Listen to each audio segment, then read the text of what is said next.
Hi guys, welcome to this new video tutorial. In this video, I will show you how you could easily create a bootable SD card for this Linux distribution.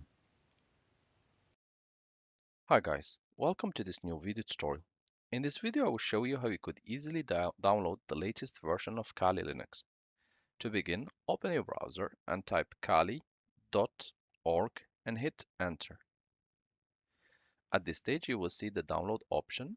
As you can see here, just click on download.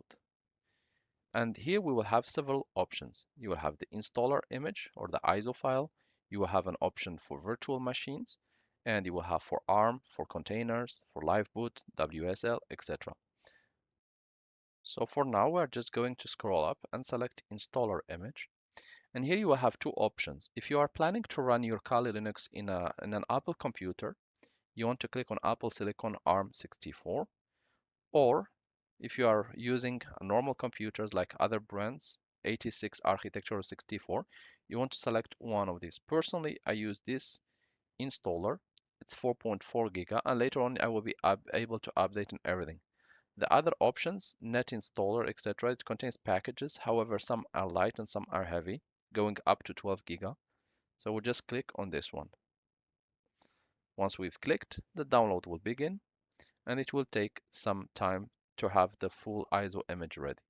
I will just pause the video here and we'll continue once the download is over. As you can see, the download is over, and here I have my Kali Linux, and it's 4 giga something, and it's ready to be used, and it's been downloaded as an ISO file. To begin, we are going to download Rufus software. So in the browser, type Rufus and hit enter.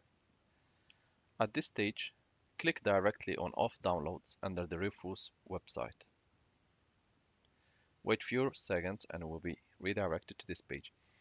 Here, there will be several options. However, we're going to select the one compatible with Windows, the one which we can run on Windows. It ends with this extension, exe. For Linux or for Mac, you will have different options. So we're just going to select the first one. If you are not able to reach here, just go back to the website, type on the title or the name of the website, scroll down, and here you will be able to download. So we are going to download the standard version. You can also get the portable version. It goes back to the same.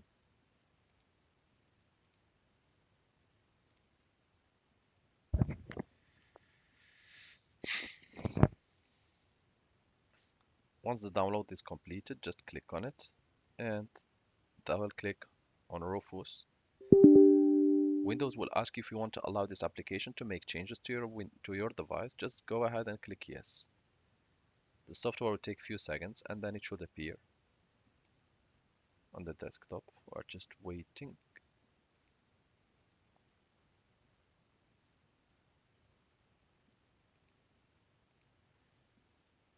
Yeah, here it comes. It might take a few seconds. And here we have Rufus ready to be used.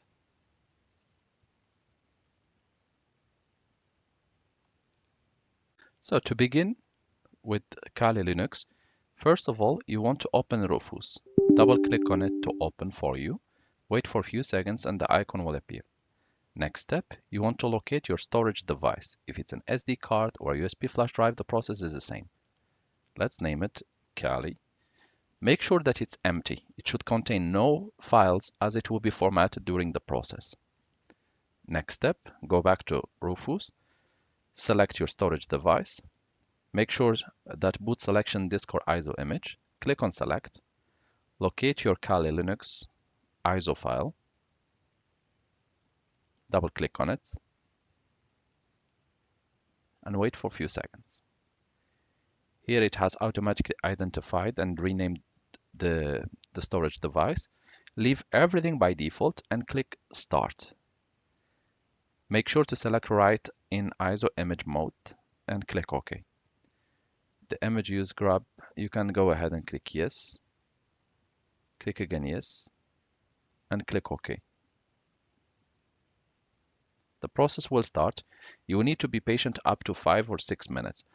Since there is nothing to be clicked, nothing to be done so far, I will just pause this video and I will show you what to do next when the process is done. Now that the process is over, after 8 minutes, it will be more or less the time for you based on how fast is your computer. You can go ahead and click close, open your PC shortcut, locate the Kali Linux storage device, click on it, and check that you have all these files. And now it's ready to be used. Thank you guys for watching, and talk to you soon in a new video tutorial.